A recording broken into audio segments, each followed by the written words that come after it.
Good morning, everybody. It is Wednesday, May 1st. Oh, I'm so glad to be off work to have time to do this. I have an early access episode for my Patreon and Spotify premium subscribers, and it will be up on the podcast on Friday, May 3rd for everybody. So I'm also trying to figure out which May bonus episode I'm going to do for Patreon and Spotify Premium, and I'm kind of in between a couple. I think there's one I'm kind of thinking about doing, and there's another one, but I'll get it figured out. So anyway, sorry, I just woke up a little while ago. Well, I don't know, maybe it was an hour ago. I'm drinking the Java Mama Happy Birthday. And I think I may have was drinking this on the last episode, on the episode I did on Patreon. So this one is one I ran across while I was doing the one about the killer from Rockford, Illinois last time. The Nelson guy. Nelson was his last name. Simon. The Simon dude. I ran across this while I was researching that one. So, it was one that really I never heard of, but I'm surprised I haven't, because it was one of the biggest, for the time, crimes that happened. Now this does involve young boys, so I want to give that warning out. I have sources. They are newspapers.com, mystateline.com, rrstar.com, which is the Rockford Register, and casetext.com. People versus Lauer. I thought it was Lower because that's how it's spelled, but it's Lauer. And the reason I found that out is because there's a channel on YouTube, and if you like true crime, look this guy up. It's called Faces of the Forgotten. That's the name of the YouTube page. And he goes to the cemeteries, kind of like Lamont at Large. He goes to the cemeteries and tells the story, and you're able to see, where their resting place is. And it's very interesting. I like this guy. He's pretty cool. And I like Lamont at Large. They're both very, very good. So if you're looking for someone who's actually in the area while they're recording, you'll like these guys. I wish I could do that. I wish I could travel and do that. I think that would be probably my dream after retirement. But I don't see that happening. I know that I'd have to have someone with me. I don't think I could travel by myself. I'd be like all freaked out and stuff. But especially going to far away places. Like I can go around here and do it. But anyway, enough of my dream. I'm going to dive in. This is the story of Joey Didier. And I think that's how you pronounce it. It's spelled Didier, but Didier, that's probably the right spelling. Now, he was 15. He was born December 16th of 1959. This happens in 1975, so he was 15 when it happened. He was one of 6 children to parents George and Sue. And George was a Rockford alderman, if I'm saying that right. I had to look that up because I didn't understand what that meant. And it's like a council member. One that decides on proposals, and like I guess like if you're going to a town meeting, he's one that decides on all of the the proposals and the things that they do and things that they change or whatever laws. I'm thinking, so that's what that is. I've never heard that term before, but on March 4th, 1975, Joey was just beginning his paper route, and they would do this early in the morning. I don't even know if it was. I'm thinking it was daylight, but I'm not positive because I didn't get a time that this happened. But they would just do this early in the morning because back then you got a morning paper and you got an afternoon paper. So this was his route in the early morning. And he had just started his paper route in Rockford, and he disappeared soon after he started. I think I read that he only had 3 deliveries that day. There was a newspaper bag that was found on Fulton Avenue, and it was in someone's yard. It was one of those, those newspaper bags with a big strap you'd put around on your shoulder. That was found in the snow. So there was snow on the ground that day. And there was also suspicious footprints that were in the snow. Now, his family reported him missing, and posters were distributed everywhere. Search parties were formed to try and find him, hopefully alive. Police used snowmobiles in some areas, because some areas you had to use a snowmobile. So they must have had a lot of snow. This was 1975. I don't remember if this was in March, though, so it wouldn't have been. I know one year we got a big snowstorm and everything shut down, but I don't think it was this year in my area. Rockford's up north, northern Illinois. Stockton, which I was going to look it up, and I forgot to find out how far Stockton was from where he disappeared. His body was found frozen 11 days later on March 15th, 1975, in a Boy Scout camp cabin. And I've heard it called Apple River Camp and Canyon Camp. And then I heard it called Apple Canyon Camp. This was in Stockton. And the cabins were not visible to the road, so people couldn't see them as they drove by. Now, a chain closed the entrance, so nobody, sorry, I'm trying to read my handwriting. A chain closed the entrance so you couldn't, drive through. Where you have, 2 big gates and they're closed and they have a chain with a padlock. Well, that was unlatched, which is strange because nobody can get in there unless they have a key, I would think. And there's a photo of it unlatched, and it wasn't like someone broke it. It was not latched.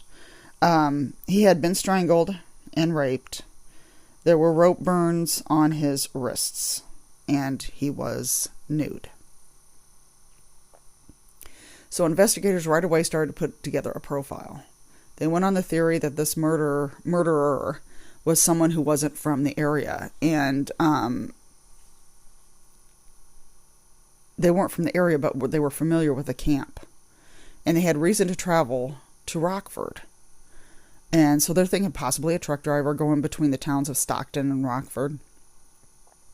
They came across a name, and they heard this name from a manufacturing plant manager in Stockton.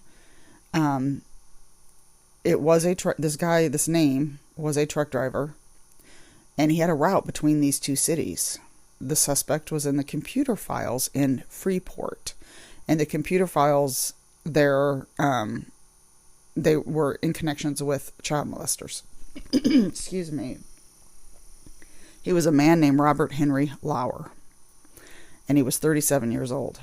He had been a member of the Army Air Force, which I've never heard it called the Army Air Force, but Army Air Force, and he was arrested in Nevada in 1958 for taking and abusing a young boy. This case was similar to more than one case. It was similar to more than the one case of Joey, and because he had evidence of rope burns and he was molested. They also learned that Lauer had been in Menard Psychiatric Center after he molested a boy in 1964. The doctor put it in writing that Lauer was a sexually dangerous person. Now, he kept getting out. That was the thing. He kept getting in trouble, arrested, whatever, and kept getting out. They would always make a deal. And this one here, where, I don't know if it was this one or the first one in Nevada. It may have been the first one. His punishment was they discharged him from the Air Force. That was his punishment. He assaulted a boy, so they made a deal with the military. Oh, we'll just discharge him from the Air Force. That will be his punishment. So that's what happened. So basically, he's still out. He's out again. And he would always end up getting out on a deal. More info came in from a witness saying they saw a car parked at the entrance of the camp where Joey was found. It was described as either a 68, 69, or 1970 Dodge Charger or Roadrunner. I forgot they had a car named Roadrunner. This was how Lauer's vehicle was described as well. Lauer also applied at one time as a scoutmaster and was rejected because of his record. And I'm thinking it was at that camp. It didn't say, but a scoutmaster or even an assistant scoutmaster is for the Boy Scouts, and that's what that camp was. And the camp was also located on his truck route. And he loved snowmobiling, which was another thing. But a lot of people in this area like snowmobiling. So a lot of this stuff they couldn't say was proof. So Lauer's name was dropped from a Mrs. Timms, who claimed this guy was interested in her son before.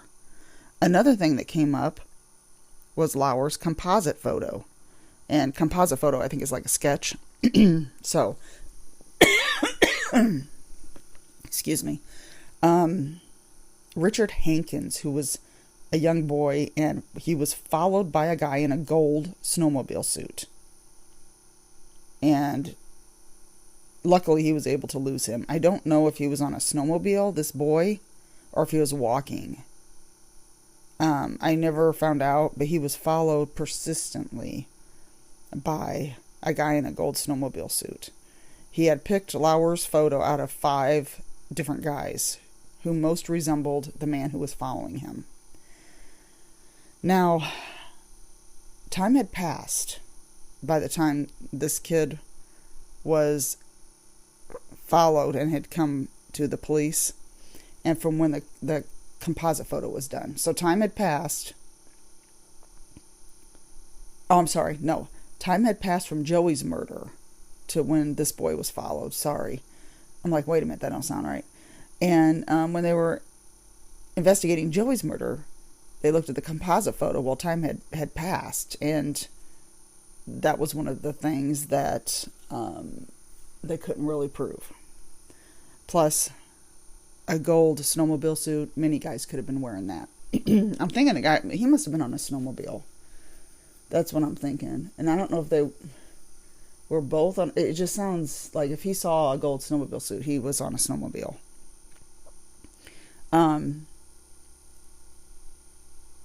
So they questioned him and arrested him on March 21st of 1975. They basically came out and asked, Lauer basically came out and asked if this was about the Didier boy, and started telling them what happened. He couldn't sleep that night, or that night, so early in the morning he went out to find a boy on March 4th. He also gave consent to search his car. He signed an actual consent so they can search his car. This was all brought up in the appeal, when he tried to appeal, saying, oh, they arrested him too fast, and blah, blah, blah. They didn't have a warrant to search his car, and he gave him permission, though. So I don't see how that could have been argued.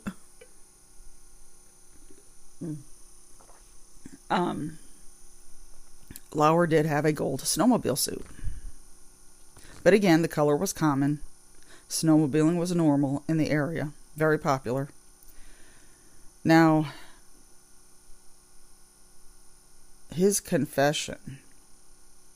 This was his confession. What he actually said after molesting Joey. Kidnapping and murdering Joey. His impulse was to kill Joey. And it was irresistible. Now, this is what they said why he was insane. He just had that impulse to kill a kid. And he tied Joey to a bench. I'm going to have to do a warning here if you have trouble listening to this. I'm not going to get real graphic, but he put a rope around his neck and told him he'd be back in a few minutes. So he left, walked around to the swimming pool at the camp to think about what he was going to do.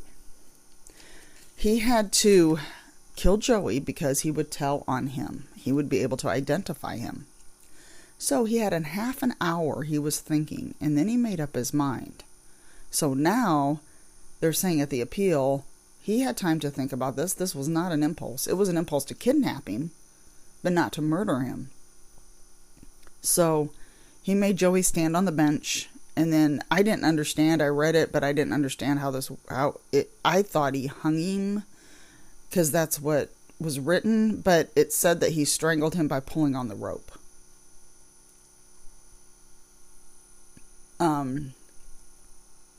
So I don't know exactly how he did it.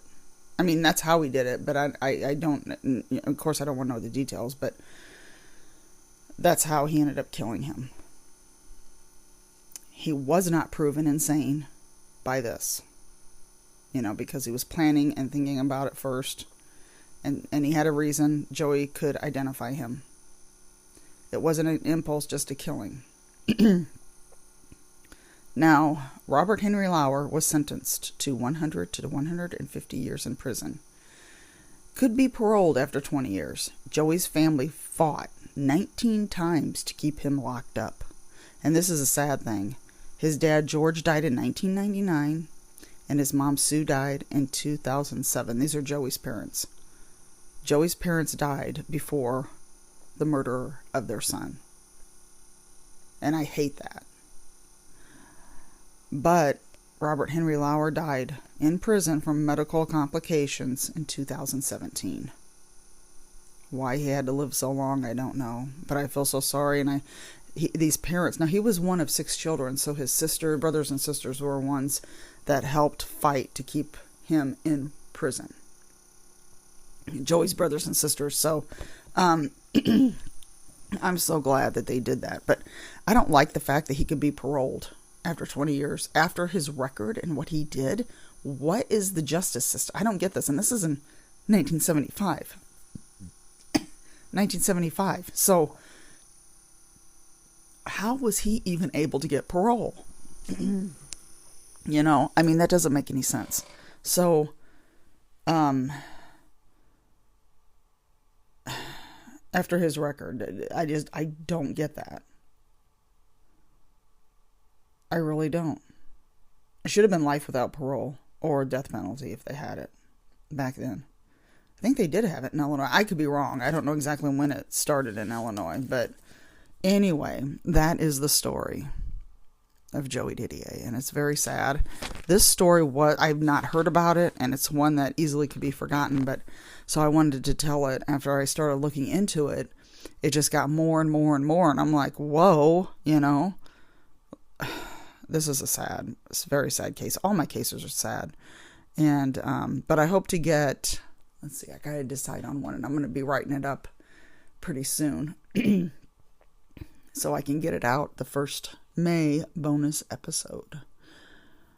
I'm really hoping to look into cases that, happened elsewhere, but aren't as known. And I know some of them are known. And there's one I've got written down, or a couple I got written down that is basically known.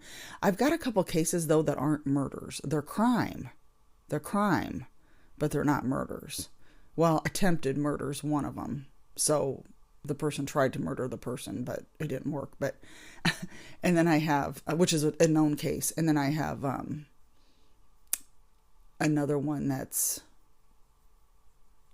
not a murder, but it's still a crime, and it's one that's very interesting, and there's a couple of them like that. So I'm going to be doing those too. I just don't know when. Kind of give us a break from the murder stuff, I guess. One of the crimes that have always interested me is scams. I don't know if I talked about this on the last episode because I was cut off from a phone call, but scams have always interested me, and I'm trying to I found a couple podcasts that I like. I need to find another one though. I need to find one that's really good with scams. I don't know. I'm interested in that because of everything that's going on today, and all of that is so easy to trick people, and it's just amazing what these people do. It's like, really? So I might be looking into some scam type of crimes too. But I have been watching, I think it was on Peacock. I think it was Peacock. Murdered by Morning. That's a good one. Just now started on Peacock. It came from Oxygen, but I don't think I've ever heard of it. It's Murdered by Morning, where when a lot of them is with, well, I've only listened to 2 or 3, so I can't say a lot of them, but some of them are when you go out the night before, or you start work early in the morning or the night before, and then you don't make it to the next day, not realizing it's your last night alive. One of them I did hear about before. It's the Toys R Us murder, and I forgot where they said it happened. I remember that one. That was when it was on Dateline. I'm sitting here watching it going, wait, I've heard of this. But I couldn't remember why the person was killed. Very sad and senseless. My gosh. So that was a good one. But I think I've only watched 3 so far. I got to go back and start watching some more. I start binging these, and it's like I can't stop watching them. But I do want to get some stuff written down, so I got to stop watching them so I can take my notes on my stuff, Otherwise, nothing's going to get done if I watch true crime all day. So, anyway, happy hump day, everybody. And it's been a great week off of sleeping in and relaxing, having my coffee. I don't have to run out to work when it's just the crack of dawn. I get to sleep in a little bit. So that's all for today. I don't think I have any other recommendations. I'm trying to think if I do, but I don't. I got to get caught up on my podcast. I got to get caught up on Love, Marry, Kill. And there's a couple on Gore Report that I haven't heard of. I haven't listened to. They did the Diane Downs. They did a 5-parter on Diane Downs, which is really good. And Love, Marry, Kill did that too.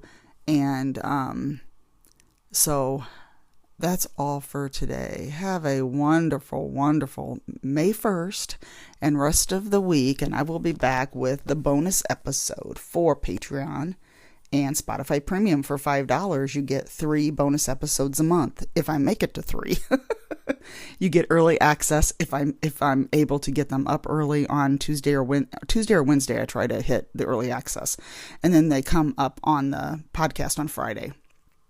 Plus, you get the 3 bonus episodes. We're doing pretty good at hitting those. So I just need to get some more ideas for bonus episodes and for podcast episodes. So that's all for today. Everybody have a good one. Enjoy the weather. It's nice 60s here and sunny. So very, very nice. Have a good one, everybody.